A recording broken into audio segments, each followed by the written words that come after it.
Hay quienes ponen sus cosas a nombre de otras personas. ¿Será esto tan seguro? ¿Realmente podremos recuperarlas en el momento preciso? Hoy vamos a examinar esto y sobre todo si queremos heredar nuestras cosas o propiedades. Vamos a hablar con la licenciada Ana Lourdes Golcher y nos va a dar todas las recomendaciones con respecto a este caso. Licenciada, muy buenos días. Un placer tenerla aquí en nuestra casa. Un gusto estar aquí. Es muy peligroso traspasar bienes queriendo después heredarlos. Hay muchos riesgos. El primero son las deudas que la persona que recibe ese bien puede tener. Por ejemplo, si no ha pagado sus tarjetas de crédito, si ha servido de fiador a alguna persona que no paga, o si tiene algún tipo de préstamo en el banco y no lo paga, ese bien, aunque sea nuestro, como está a nombre de esa otra persona, puede ser embargado y rematado.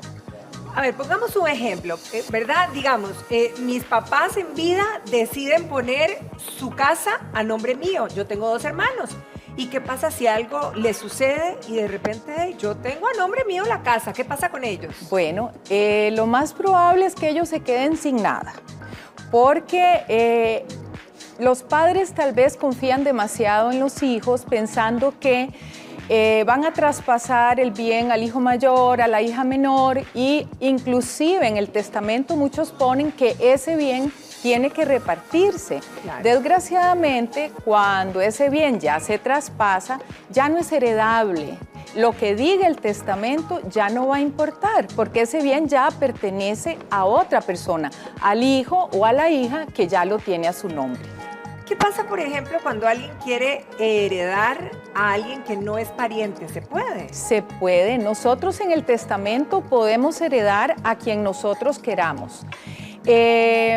Tenemos el caso de una señora, por ejemplo, que llegó a mi oficina y me dice, bueno, yo tengo un taller de costura, tengo máquinas de bordado, máquinas de coser, pero ni mis hijas ni mis nietas les interesa coser. Ajá. Entonces quiero dejarle esas máquinas a la hija de una gran amiga que siempre le ha encantado coser. Entonces podemos, por medio de un legado, dejar determinados bienes a nombre de personas y no necesariamente tienen que ser parientes. Ahora, ¿qué pasa, por ejemplo, verdad? Si esta era la empresa de coser, se la dejo a esta muchacha y de repente los hijos de la señora dicen, ¿cómo? No nos la dejó a nosotras, aunque no vayamos a coser, pero podemos venderla. ¿Pueden reclamarlo? Bueno, si está en testamento, tendrían que irse a un proceso de impugnación del testamento, que es un proceso ordinario que va a durar mucho tiempo y que va a ser bastante costoso. Claro que todo se puede reclamar si hay sospechas que la persona que hizo el testamento estaba coaccionada, no estaba bien de la cabeza, en fin. Pero en ciertos casos, pues solo son legados. Si solo le va a dejar 1 o 2 máquinas, pues se puede entender de que es porque no hay interés. Pero si ya es una empresa familiar que genera pues, dinero, que genera ganancias, ahí sí es totalmente peleable eso. Y digamos, ¿cómo se tiene que dejar por escrito esto para que quede claro? Bueno, es muy importante hacer testamento. Recordemos que lo que no se deje en testamento hay que irlo a pelear ante un juez.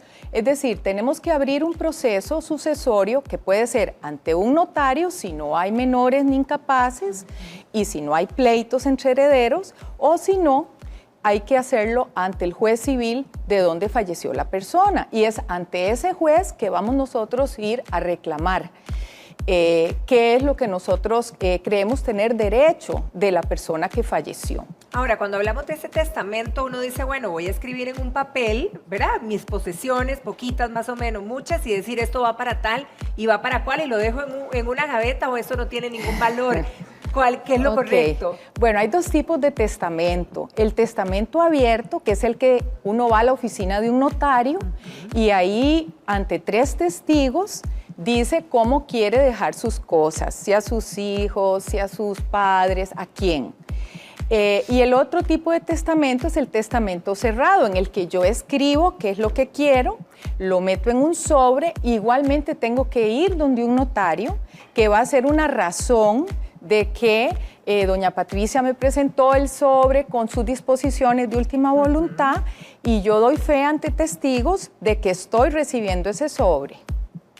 Ok, entonces hay que hacer esa práctica. Sí. Ok, ¿qué pasa cuando se abre el testamento, por ejemplo, verdad? Y de repente uno de los hijos dice, yo no estoy de acuerdo.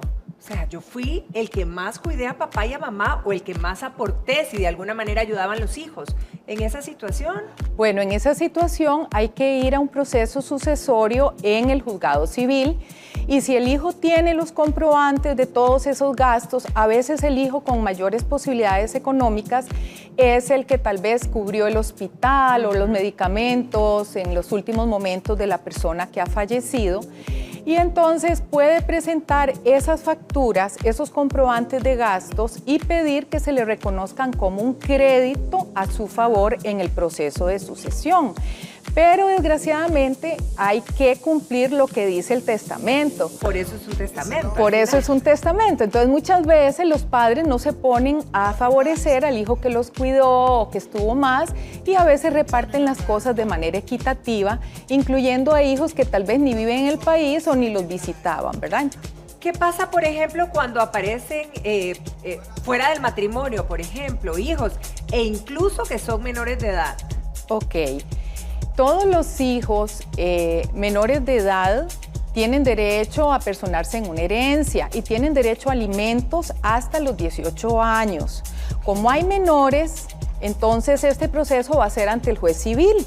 El juez pues va a ver qué es lo que se dejó en la herencia y va a asegurarse que a esos menores de edad de matrimonio o extramatrimoniales, pero reconocidos, reciban los alimentos hasta la mayoría de edad. O sea, a los que les tocó el testamento tendrían que apoquinar de lo que se les dejó. Así es. Hasta los 18 años a este muchacho o muchacha. Pero ¿qué pasa en el caso de los no reconocidos entonces? Bueno, el Código de Familia permite que uno en un testamento reconozca a un hijo. Entonces, si fue reconocido en el testamento, tendrá derecho a los alimentos si es menor o a los bienes a heredar en conjunto con los demás herederos en el caso de que sea reconocido en ese momento. Si no está reconocido, no tiene derecho a heredar, porque es requisito ser hijo o ser pariente en algún grado de esa persona o estar en el testamento. Si esa persona quiere favorecer a ese hijo extramatrimonial no reconocido, podría hacerlo por la vía de testamento. En el testamento. En el testamento. Ok, ¿qué pasa, por ejemplo, cuando un adulto mayor o una persona en general ha sido cuidada? Puede ser sobrino o puede ser alguien que no sea consanguíneo, ¿verdad? Pero por mucho tiempo lo ha cuidado y de repente la persona fallece y se adjudica los bienes, se queda en la propiedad, o sea, prácticamente se hereda automáticamente él, ¿verdad? O ella. Sí, bueno, es un caso que se ha dado muchas veces y lo que hay que hacer es acudir ante el juez civil, abrir el proceso sucesorio y por medio del albacea, que es el administrador de la herencia, que si no está nombrado en testamento, se nombra en ese momento, de acuerdo los herederos lo nombran. Ese albacea tendrá la obligación de asegurar los bienes de la persona que ha fallecido. Entonces tendrá que ver cómo saca a esa persona de esa casa para alquilarla o para venderla, ¿verdad? Y que se cumpla, si hay testamento, la voluntad de la persona en el testamento y si no, pues entra a regir el 572 del Código Civil, donde se establece la línea de herederos legítimos. Tenemos en primer lugar los hijos, el esposo y los padres del fallecido. En segundo lugar vienen los abuelos y ascendientes. Y en tercer lugar vienen sobrinos, hermanos y en último lugar las juntas de educación del lugar donde estaban los bienes. Excelente, licenciada. Muchísimas gracias Con por mucho mostrarnos gusto. el panorama, a ponernos en orden entonces. Feliz día y muchas gracias.